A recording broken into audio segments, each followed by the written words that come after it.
Permainan terlarang yang memanggil arwah nyata. Misteri jelangkung dari rumah tua yang tak boleh dibangunkan. Selamat datang di koridor sunyi, tempat di mana setiap kisah punya bisikan yang tak ingin kamu dengar. Malam ini, kita akan membuka kembali satu kisah kelam yang sempat menghilang dari ingatan banyak orang. Sebuah permainan yang dianggap hanya lelucon, tapi sebenarnya adalah pintu pemanggilan arwah. Sebuah ritual yang konon hanya boleh dilakukan sekali dalam hidup. Karena setelah itu, sesuatu akan ikut pulang bersamamu. Inilah misteri jelangkung dari rumah tua yang tak boleh dibangunkan. Di pinggir sebuah desa terpencil bernama Karangjati, berdiri rumah tua reot, lapuk, dan nyaris ditelan waktu. Atapnya berlubang, jendelanya pecah, dan setiap malam selalu terdengar suara langkah kaki dari dalamnya. Padahal rumah itu sudah puluhan tahun ditinggalkan. Orang-orang desa menyebutnya rumah Pak Rahman. Dulu, Rahman dikenal sebagai dukun sakti. Tapi setelah kematiannya yang misterius, rumah itu berubah menjadi sumber ketakutan. Beberapa warga mengaku mendengar tawa perempuan setiap malam Jumat.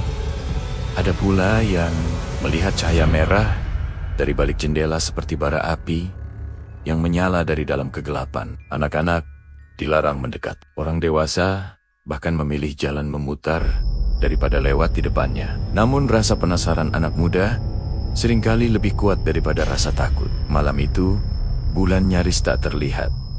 Langit kelam, udara berat. Tiga remaja, Andre, Rizky, dan Maya berdiri di depan rumah tua itu. Andre memegang kamera ponsel, senyumnya canggung, tapi matanya penuh semangat bodoh khas anak muda yang tak tahu apa yang sedang mereka hadapi. Kalau ini viral, kita bisa dapat banyak views, bro. Gila nggak tuh? Katanya setengah berbisik. Rizky menatap bangunan di depannya. Wajahnya tegang, keringat dingin di pelipis. Gue nggak yakin, Dre. Katanya rumah ini beneran angker. Banyak yang hilang waktu main ke sini. Maya, satu-satunya perempuan di antara mereka, memegang kotak kayu tua.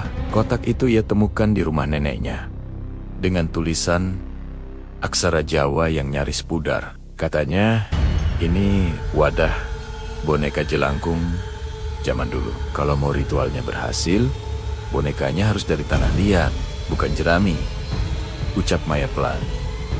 Andre menelan ludah, berusaha tertawa. Wah, keren tuh, otentik banget. Tapi di matanya ada ketakutan yang tak bisa disembunyikan.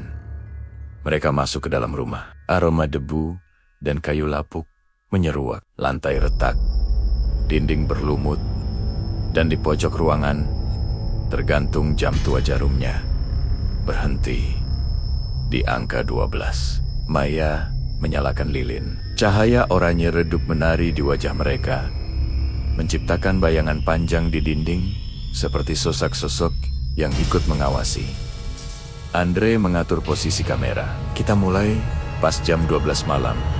Ya, Rizky hanya mengangguk. Tangannya gemetar. Boneka tanah liat diletakkan di atas sehelai kain putih. Wajahnya polos, matanya dua lubang kecil, mulutnya retakan, melengkung seolah tersenyum sinis. Oke, bisik Maya. Kalian ingat mantranya kan? Andre dan Rizky mengangguk, lalu mereka mulai mengucapkan bersama. Jelangkung, jelangkung, datanglah ke pestaku. Datang, tak dijemput.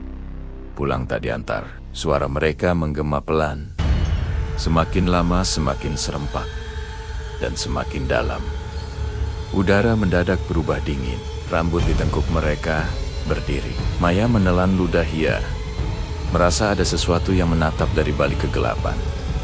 Boneka itu bergerak. Awalnya hanya goyangan kecil, seperti tersentuh angin. Namun tak lama, kepala boneka itu menoleh perlahan ke arah mereka.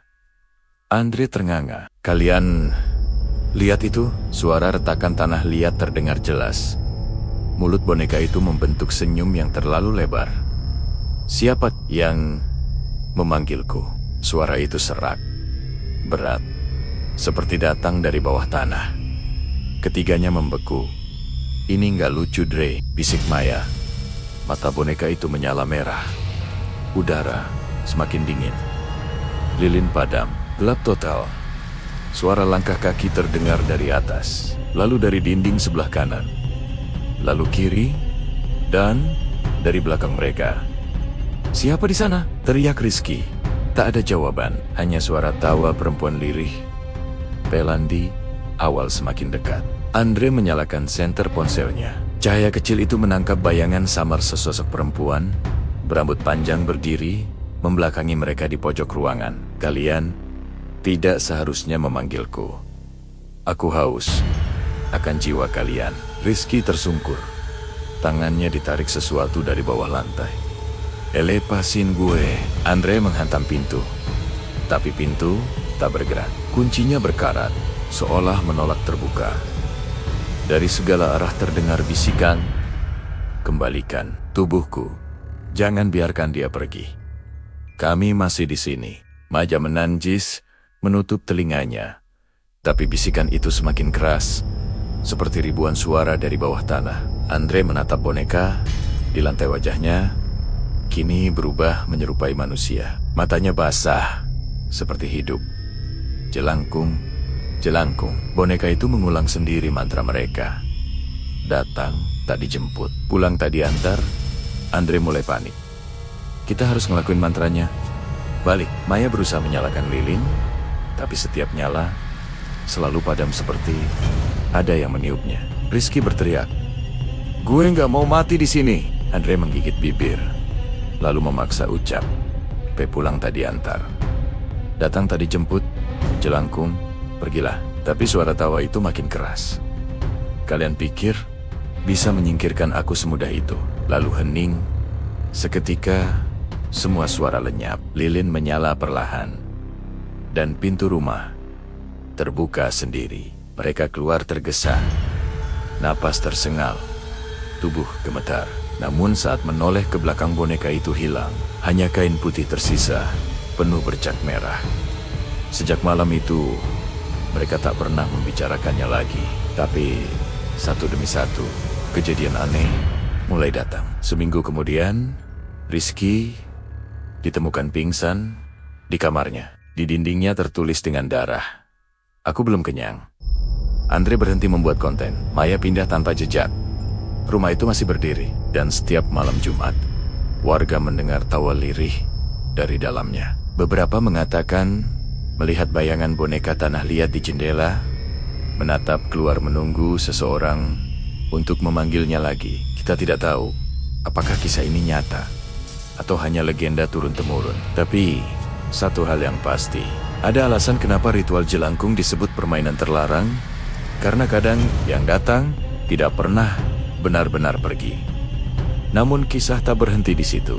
3 minggu setelah kejadian itu, Andre mulai kehilangan akal sehat. Setiap malam, dia mendengar ketukan 3 kali di pintu, dan setiap kali dibuka, hanya ada boneka tanah liat kecil di depan rumahnya. Setiap hari, boneka itu semakin menyerupai wajahnya sendiri. Ia membuangnya berkali-kali ke sungai, ke hutan, bahkan dibakar. Tapi keesokan harinya, boneka itu selalu kembali, duduk di kursi ruang tamu, dengan mata kosong menatapnya. Di sisi lain, Maya kembali ke desa dengan wajah pucat, membawa sebuah buku lusuh berbalut kain hitam. Ia datang ke rumah Andre malam itu. "Andre, kita harus balik sana. Kalau enggak, dia bakal ngambil nyawa kita semua." Andre menatapnya ngeri. "Lu gila?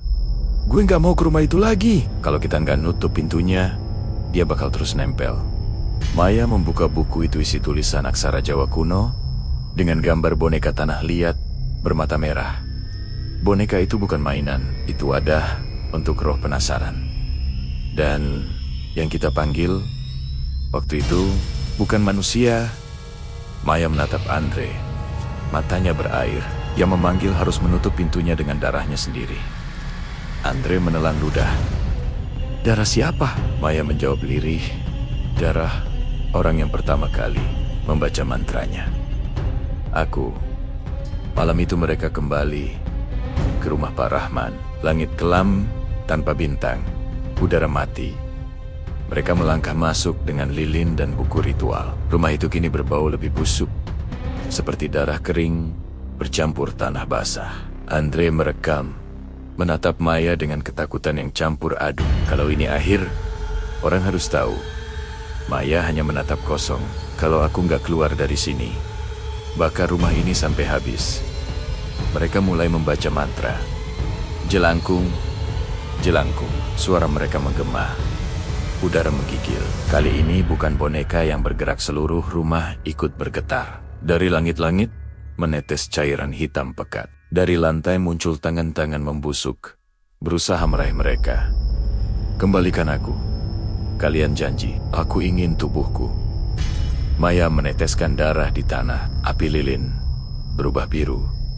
Bayangan panjang menjerit. Andre hampir terjatuh, tapi terus merekam. Maya membaca mantra penutup. Kembalilah pada gelap, pada sunyi. Jangan lagi menjemput yang hidup. Boneka tanah liat retak. Dari dalamnya keluar asap hitam pekat. Suara jeritan menggema tajam dan panjang, seolah ribuan roh menjerit bersamaan. Andre menutup telinga, berteriak, M-A-A-A-A-A-A. Tapi Maya tetap membaca sampai darah keluar dari hidungnya. Dengan darahku, aku menutup pintu antara dunia. Lalu semua padam, hening. Ketika lilin menyala kembali, Maya sudah tidak ada. Yang tersisa hanya lingkaran darah di lantai, dan boneka tanah liat hancur di tengahnya.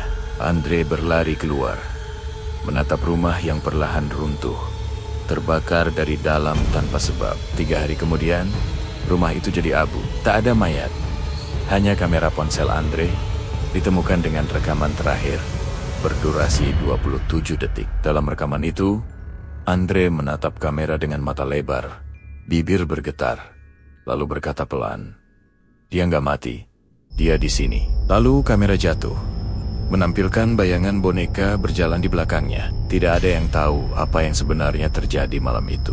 Tapi sampai sekarang, warga yang membangun rumah di sekitar reruntuhan itu sering mendengar ketukan 3 kali di pintu, dan bisikan dari kegelapan, datang tak dijemput, pulang tak diantar. Maka kalau suatu malam kamu mendengar suara ketukan di pintumu, jangan pernah buka, karena bisa jadi yang datang bukan manusia.